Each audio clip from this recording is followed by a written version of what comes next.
My son Lucas once went through a time period where he was saying no for everything.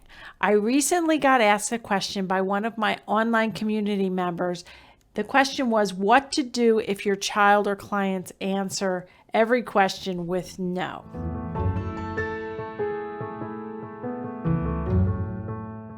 Hi, I'm Dr. Mary Barbera, autism mom, board-certified behavior analyst, online course creator, and best-selling author of The Verbal Behavior Approach.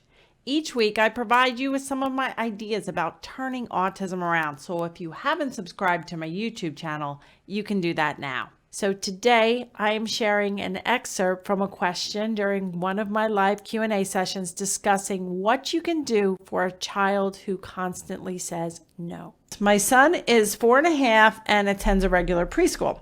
In the past few months, he's constantly been saying the word no. Sometimes he means no, but a lot of times when he replies no to a question, it appears to be out of habit because we are asking him about things he really enjoys doing. Do you want ice cream? He's saying no, and he enjoys that. Do you want to watch Toy Story? He's saying no. It is becoming a problem at school because they see this as him being defiant. Typically, he's saying no in a mild-mannered tone, and other times he says it more aggressively. Any suggestions with this behavior problem would be appreciated. I actually have a very interesting and applicable story of Lucas saying no many years ago. So Lucas, when he was halfway through kindergarten, moved to an approved private ABA school out of the county. So he was traveling like an hour each way. He was going to this ABA school. All of a sudden, he had gone from being very compliant. So he was about 6. He had been gone from compliant, preschool, intensive ABA, half of kindergarten. So I said to the therapist that came home and at school, I said, is Lucas saying no a lot? And she goes, yeah, actually he is. And I said, okay, so when is he saying no? She said, well, he's out at recess and he really loves the slide and the recess. And I'm like, yeah. And she said, so we say, Lucas, it's time to come in and do work. That's the antecedent, okay? It's the setting event is playground. Antecedent is time to come in and do work.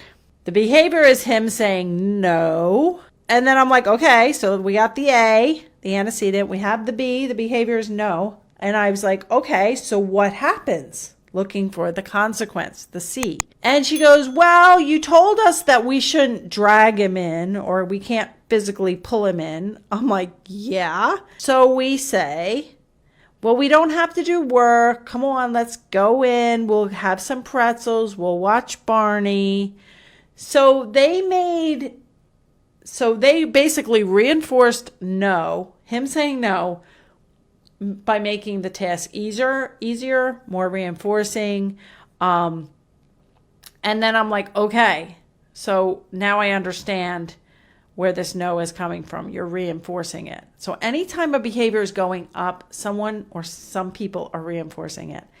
So she goes, okay, so what should we do instead? I'm like, we should not use the word work. And then we also need to dangle the carrot before problem behaviors. So at the time, Lucas loved the ocean. So he'd go out here to, where his neck's in the water. And I, of course, had to be out there swimming for hours to get him in. It's not like, Lucas, come on in and, do work, come out of the ocean. And, you're not going to be able to transition kids smoothly if you make what they're coming to so much more difficult or less reinforcing than what they have. So instead of saying, let's go in and do work, never say that.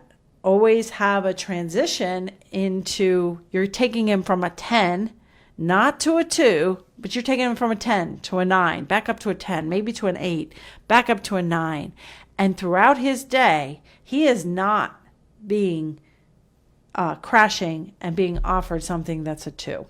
So from then on in, they only transitioned him back from recess to watch Barney and eat pretzels, which he was going to get anyway.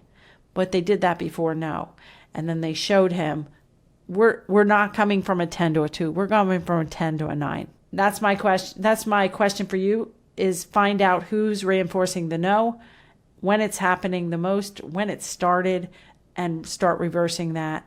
And the other part of answering your question is he's saying no for ice cream and Toy Story. And that is a yes-no response. You need to teach him probably yes and no, depending on where he's at with the VB map. But yes and no, we have a whole lesson on that within our intermediate course here. I also have a free video blog on teaching yes and no. So between those two strategies, you should be able to get the no gone.